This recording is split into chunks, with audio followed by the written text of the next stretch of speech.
Ang susunod na programa ay rated PG. Patnubay at gabay ng magulang ay kailangan sa mga batang manonood.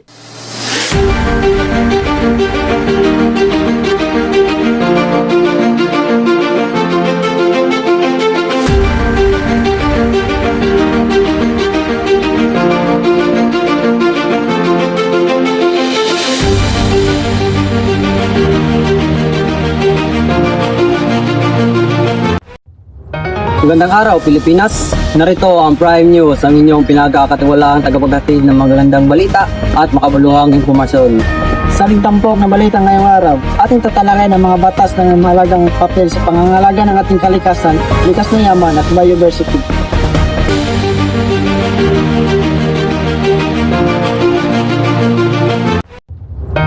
Upang mas maunawaan ang kahalagahan ng pangangalaga sa mga hayop at halaman sa ating bansa, narito ang ulat ni Mr. Nelson Oritor tungkol sa Republic Act 9147 o Wildlife Resources Conservation and Protection Act.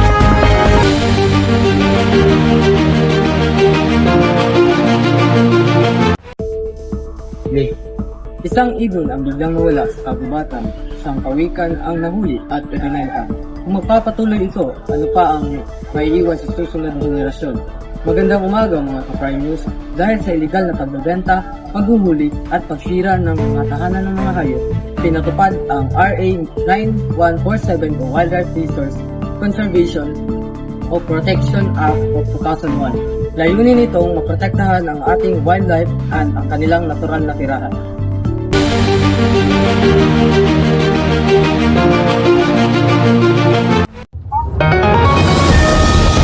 Maraming salamat, Mr. Nelson Editor, para naman sa iba pang mahalagang impormasyon tungkol sa pinagbabawal at kalaga ng Republic Act 9147 o pangangalaga ng ating kalikasan. Narito ang ulat.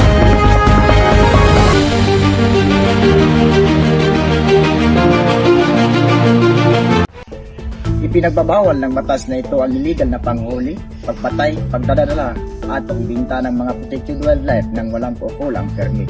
At sa pamamagitan ng pagsunod sa batas, makakatulong tayo mapanatili ang balansi ng kalikasan at maprotektahan ang ating likas na yaman para sa susunod na henerasyon. Ayon sa Republic Act No. 9147 o ang Wildlife Resources Conservation and Protection Act, ang sino mang manghuhuli, illegal na manghuhuli, papatay, magmamay-ari, magdadala o magbibinta ng mga protected wildlife nang walang kaukulang permit ay maaaring mapatawan ng pagkakakulong mula 6 na buwan at 1 araw hanggang 12 taon at multang mula 5,000 hanggang 1 milyon. Depende sa uri ng hayop at bigat ng paglabag, ito ang tamang parusang nakasaad sa Seksyon 28 or penalties ng RE 9147. Ako po si General B. Tawidi para sa Prime News.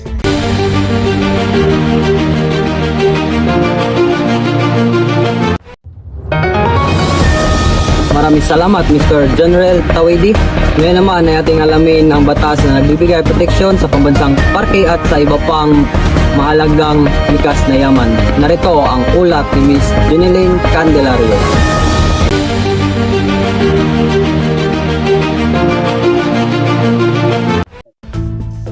Paano kung isang araw wala nang malinis na kagubatan, malinaw na ilog at tigdas na tirahan ang mga hayop? Sino ang magproprotekta sa kanila? Magandang araw! Upang mapangalagaan ang likas na yaman ng bansa, ipinatupad ang RA 7586 o National Integrated Area System o NIFAS, Act of 1992. Layunin nitong pangalagaan ang mga protected areas tulad ng kagubatan, bundok, ilog at iba pang likas na yaman ng Pilipinas. Patuloy na pinaalahanan ng mga kinauukulan ang mga publiko na ang pangangalaga sa mga protected areas ay responsibilidad ng bawat mamamayan. Sa mahigpit na pagpapatupad ng Republic Act 7586, inaasahang mapanatili ang ating mga kagubatan, ilog, bundok at iba pang likas na yaman para sa kapakinabangan ng kasalukuyan at ng mga susunod na henerasyon. Magandang araw. Muli, ako si Jonelyn Candelario para sa Prime News.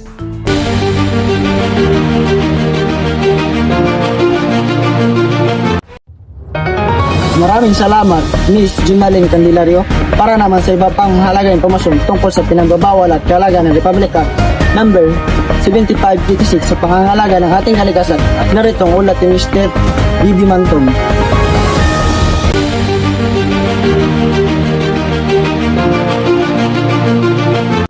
Sa ilalim ng batas na ito ay pinagbabawal ang mga gawaing sumisira sa mga protective areas tulad ng mga pagputol ng mga puno. Sa pagsunod sa batas na ito ay maprotektahan natin ang ating kalikasan at mapanatili ang likas na yaman. Ako si BBT Mantog para sa Prime News.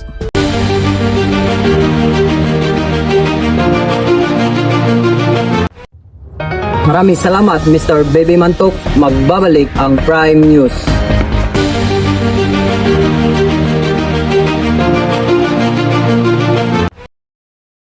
Etong bar ko, over sa choco. Sa akin, over sa choco ang cake. Pati feeling. Fudge din pala bar mo? Fudgy bar. Over sa choco. Over sa sarap. Fudgy ko yan!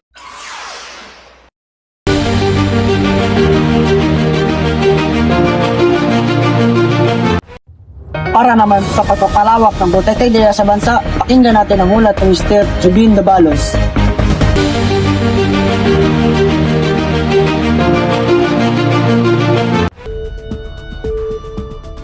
Ano ang mangyayari kung tuluyang mawala ang ating kagubatan, bundok at karagatan?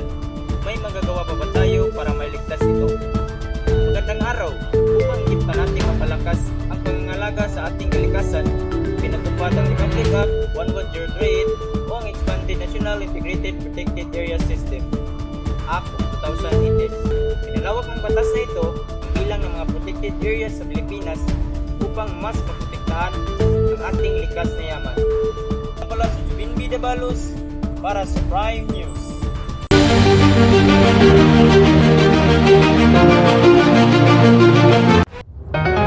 Maraming salamat. Para naman sa iba pang mahalagang impormasyon tungkol sa kahalagahan ng Republic Act number 11038, narito ang ulat ni Miss Junilyn Candelario.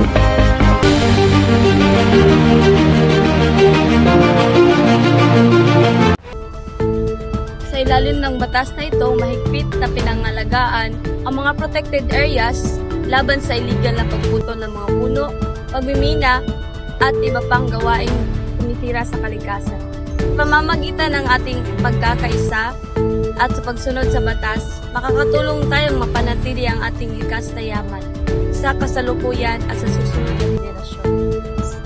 Ayon sa Republic Act number 11038, ang Expanded National Integrated Protected Area System or INIPAS Act of 2018, ang sinumang lalabag sa batas na ito tulad ng illegal na pagputol ng puno, pagmimina, panghuhuli ng wildlife o iba pang ipinagbabawal na gawain sa loob ng protected areas ay maaring mapatawan ng pagkakulong mula 1 hanggang 12 taon at multang 200,000 hanggang sa 5 milyon depende sa uri at bigat ng paglabag. Ako si Jonelyn Candelario para sa Prime News.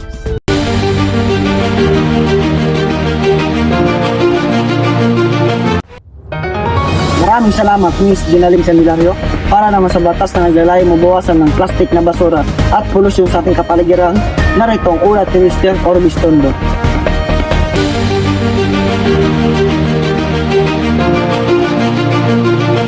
Araw-araw tayong gumagamit ng plastic, ngunit naitanong ba natin kung saan napupunta ang mga basurang ito?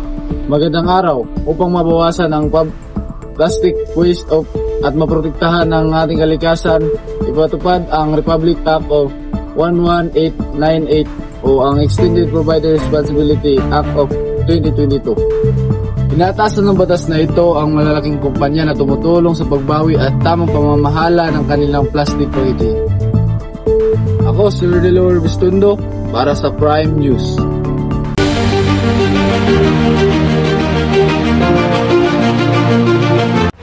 Maraming salamat. Para naman sa iba pang mahalaga impormasyon tungkol sa Republic Act 11898, narito ang ulat ni Mr. Kent Jaire Mesa.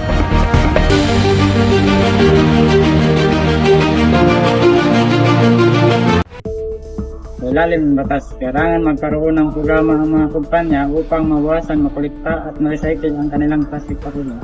Pagtulungan ng negosyo at kumpanya, mas matili nating ligtas at malinis ang ating kapaligiran. Patuloy ang pagpatupad ng Republic Act No. 11898 o Extended Procedure Responsibility Act of 2002 bilang bahagi ng pagsisikap ng pamahalaan na mabawasan ang lumalalang suliranin ng plastic waste sa bansa. Silalim ng batas na ito, inaasahan ng malaking kumpanya nang magkaroon ng mga programa para sa pagkolekta, pagbawi at pag-recycle ng plastic packaging na kanilang inilabas sa merkado. Ayunin nito mabawasan ang dami ng plastic na napupunta sa ilog, dagat at iba pang bahagi ng ating kapaligiran. Ayon sa mga kinaukulang, halaga ang aktibong ikilahok sa mga kumpanya sa wastong pamamahala ng plastic waste upang mapigilan ang paglala ng polusyon. Binigyang diin ng pamahalaan na ang tagumpay ng batas ay nakasalalay sa pagtutulungan ng lahat, mula sa pamahalaan, pribadong sektor hanggang sa bawat mamamayan. Sama-samang pagkilos, mas mapangalagaan natin ang ating kalikasan at masisiguro ang isang malinis at ligtas na kapaligiran para sa kasalukuyan at sa susunod na henerasyon.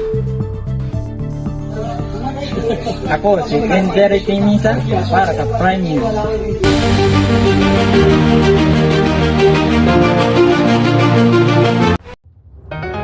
Maraming salamat, Kent Jaire Mesa. Magbabalik ang Prime News.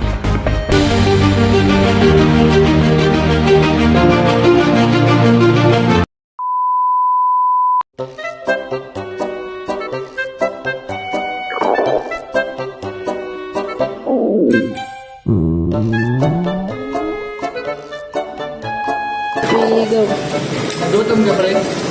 Ito, release ko. Apat pa yan. Sobrang isa, special ka. Wow. Ang dami nito, ah. Salamat, pre.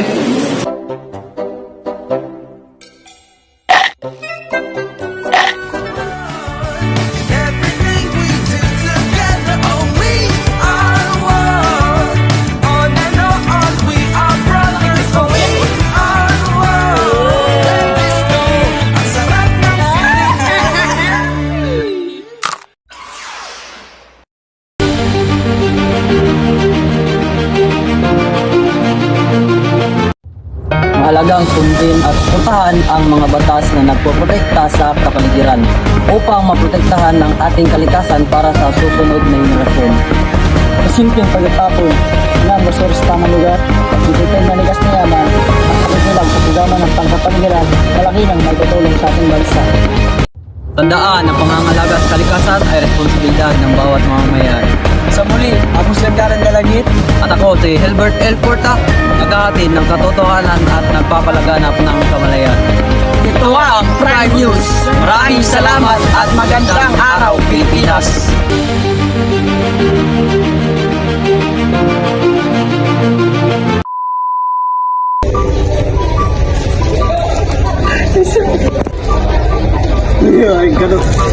Pwede ko yan!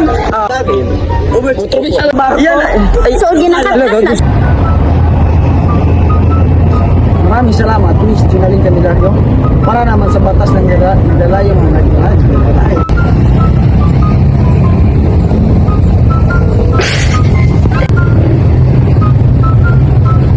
Mahalagang sundin at suportahan ang mga batas na nagpoprotekta sa kapaligiran para mapanatili.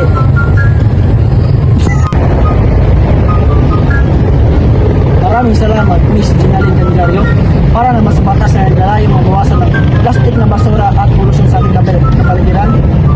O kinataan, sayang!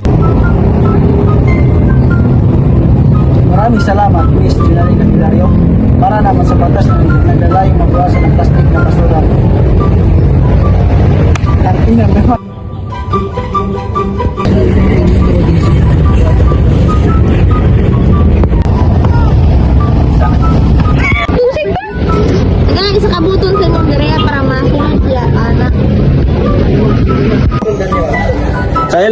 batas na ito ay pinagbabawal ang mga gawaing sumisira sa mga protected areas tulad ng illegal na pagputol ng mga puno, pagmina at paghuli ng mga wildlife ng walang pahintulot. Tapos na lang para diyan. Sa ilalim ng batas na ito ay pinagbabawal ang mga gawaing sumisira sa mga protected areas tulad ng illegal logging at pagputol ng puno, pagmina at paghuli ng mga wildlife. Sa pagsunod sa batas na ito ay mapanatili nating maprotektahan ang ating likas na yaman at mali man po no? Sa ilalim ng batas na ito ay mapanatili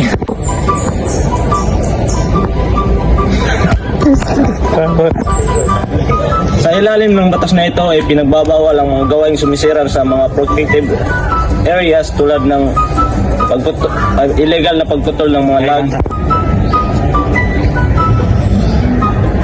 Balik nga.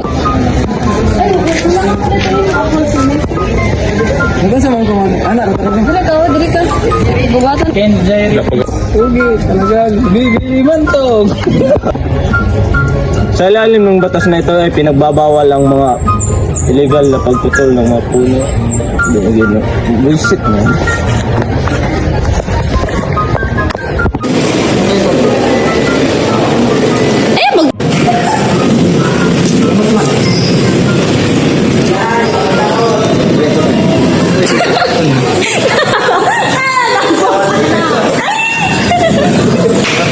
Sa ilalim ng batas na ito, kailangan magkaroon ng mga programa ng mga kumpanya upang mabawasan at para sa Prime News, no? Sige. Yeah. Ako si Hilbert L. Porta para sa Prime News. Lord Sundo para sa Prime. Sa ilalim ng batas na ito ay pinagbabawal ang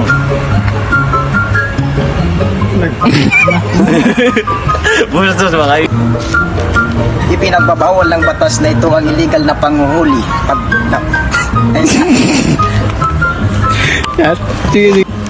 Okay. Sa ilalim ng batas na ito. Dali ba? Layunin nitong pangalagaan ng mga protected areas tulad ng kagubatan, bundok, ilog at iba pang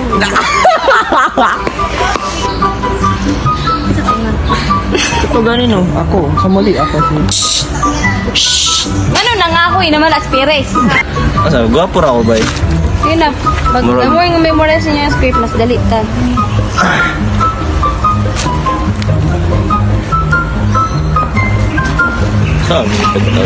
Ipinagbabawal ng batas na ito ang illegal na panghuli, pagpatay, pagdadala at pagpatay.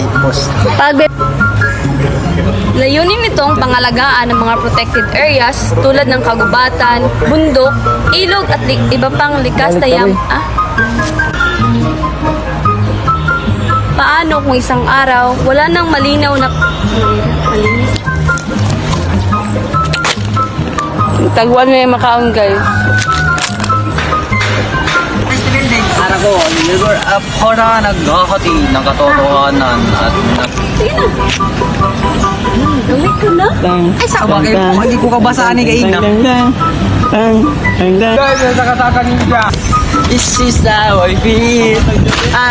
Amo ni Donnie Alex. Panglibang nito.